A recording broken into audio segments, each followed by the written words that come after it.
Here, the beat. What is a beat? This is again a fencing term. A beat is when, rather than attacking various targets, you attack the weapon of the opponent.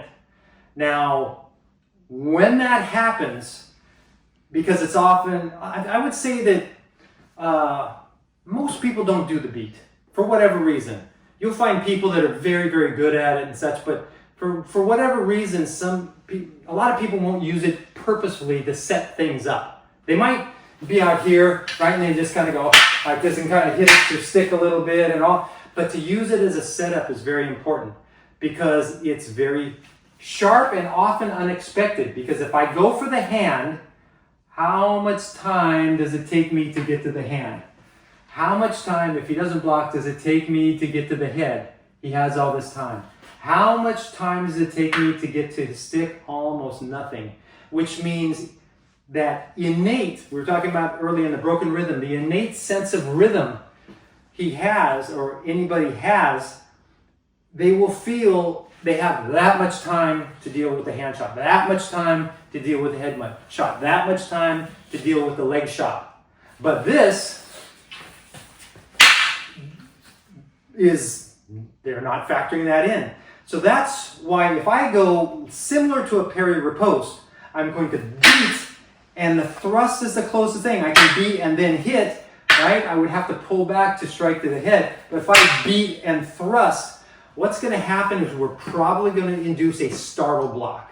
Now, I don't know if I heard that from somebody else, but that's a term I've been using, and it just fits for me. Because what the startle block is when you hit and they go and they block. It's like, they're startled by what's happening, and they overblock. They tend to overblock, right? So we're here. The first one, we're going to beat and go for the thrust. If he has the wherewithal, he may block that thrust, right? And there's your disengage right there. So we're ready for it. So the startle off that beat, we first try to go 1, 2 and go in before he has time. But if maybe he stepped back, which gives him a little bit more time, and he is able to stop it, then we're going to go in. Even if he does block, I can still disengage. Okay? If I go here, I can still disengage and continue my thrust, which makes it difficult for him. Now, off of that, going a little fast here, but I want to give you a lot of material. Off of that, beat, and I thrust. Even if he blocks it and then I disengage, I'm still pretty close here. He may block that, and then we're back to here or wherever. We have options off of that. The key conceptually, as far as fighting goes, is we are leading the fight. We're making the other person respond to us.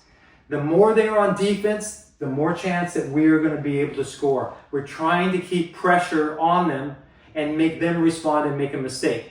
When I say pressure, it's not just going like this because you're probably going to get intercepted by somebody good. Pressure meaning just like even the faking and moving forward and making them move back, that's a form of pressure. They feel that you are actually leading it. They are not leading. So conversely, when you have somebody doing that to you, you want to make sure you change it so you're leading. So you're not just responding to them. Okay? Sometimes when you have proper distance, you can let them do all kinds of things and you just go, and then they finally get close enough, you go pop, and you use that interception we were talking about in the earlier level. Okay, so much to do. That went off on a tangent a little bit, but it's really important to be leading. So when we're using that beat, that's a way to lead the action. Okay, let me just go a little bit more explanation into the beat. So for example, if I go for the head and he just moves back, say, boom, okay, all right. I go for the leg, he moves back. Okay, all right. I go for the hand, he moves his hand. Boom, okay. I go here, and then I go to the hand.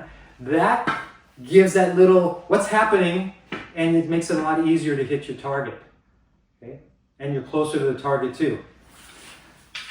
Yeah, again, like I said earlier, look, how far do I have to go? It's not that far, but compared to this, it's much farther than going right here. So if I hit here first, look how close the hand is now. Look how close the head, especially with the thrust.